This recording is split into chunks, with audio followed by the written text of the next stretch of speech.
बल्कि मजलिस आपसे ये कहती है कि असदुद्दीन ओवैसी आपके हक के लिए, आपके मान सम्मान के लिए, संभल की विकास के लिए, संभल की जनता की अहमियत को बढ़ाने के लिए और उत्तर प्रदेश में सामाजिक न्याय को हासिल करने के लिए,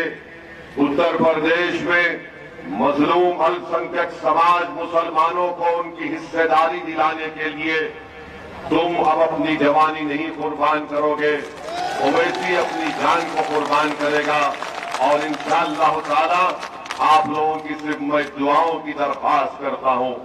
आपकी साथ की अपील करता हूं कि ये लड़ाई जो मजलिस लड़ रही है, ये जो लड़ाई में बहैसियत आपका सिपाही और आपका खादिम बनकर ओवैसी लड़ रहा है, वो आपके लिए लड़ रहा है ताकि आने वाली नस्ल उसी नाइंसाफी का शिकार ना हो जाए जो हमारे समाजवादी पार्टी के मौजूदा विधायक नवाब साहब ने संभल के नौजवानों का मुकद्दर बेरोजगार बना दिया, संभल के नौजवान बच्चों को स्कूल की तालीम से महरूम कर दिया, हमारी बेटियों को कॉलेजों से महरूम कर दिया, यहाँ पर कोई विकास का काम नहीं किया। मैं फिर से कह रहा हूं, संभल में अगर किसी का विकास हुआ, संभल में अगर कोई आगे बढ़ा तो सिवाय नवाब साहब की कोल्ड स्टोरेज की फैक्ट्री और सिरेंज बनाने के कोई आगे नहीं बढ़ा। और मुझे यकीन है कि मेरे ये सच्चाई के अल्फाज इंशाअल्लाह ताला अल्लाह सुब्हानहू व तआला अपनी कुदरत के जरिए नवाब साहब के घर में भी पहुंचा रहा होगा। हमको बताया गया कि नवाब साहब घर में बैठकर हमारे भड़काऊ भाषण को सुन रहे, सुनो मेरी आवाज को, सुनो मेरी हकीकत जो मैं बयान कर रहा हूं, शायद आपका दिल भी पलट जाए, क्योंकि जब हमारी आवाज अल्लाह के करम और फजल से जो सच्चाई पर मुबनी होती है, हकीकत को हम बयान करते हैं, हक को बयान करते हैं, हक की सरबुलंदी के लिए काम करते हैं, बातिल को हराने का काम करते हैं,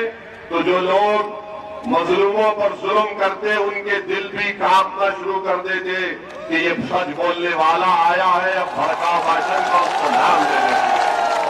मेरे अजीज दोस्तों और बुजुर्गों, समाजवादी पार्टी आपके दरमियान में आकर इनके हर नेता की तकरीर आप सुन लो या निजी गुफ्तगू सुन लीजिए, आपको याद होगा वो आपसे बोलेंगे कौम कौम कौम कौम कौम, कौम के नाम पे वोट दो, कौम के नाम पे ये कर दो। मगर मैं आपको बता रहा हूं कि किसी शायर ने एक बेहतरीन शेर कहा था,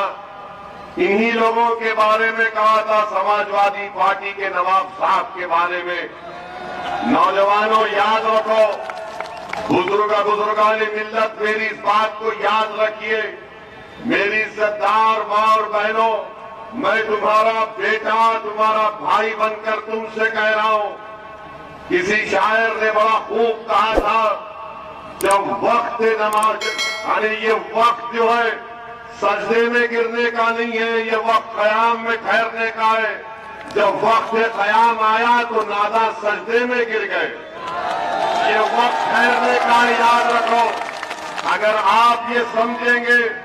कि अगर हम सिर्फ समाजवादी पार्टी को वोट दे देंगे, क्या करेंगे, मजबूर है आप, ना 35 साल पहले भी मजबूर थे, ना आज मजबूर है, बल्कि आज तो है ही नहीं, आपके दरमियान में एक ऐसा शख्स खड़ा हुआ है जो आपकी लड़ाई लड़ रहा है, आपकी हिस्सेदारी की लड़ाई लड़ रहा है। आप असदुद्दीन ओवैसी को देखो और ओवैसी के नाम पर मजलिस इत्तेहादुल मुस्लिमीन के पतन के निशान पर बटन दबाइए। आप बताइए, मैं आपसे एक सवाल कर रहा हूं, संभल का नेता कौन है बताओ, क्या नवाब है या ओवैसी है, बताओ आप। मैं आपसे कह रहा हूं कि मैं नेता बनने नहीं आया हूं, मैं आपको नेता बनाना चाहता हूं। 30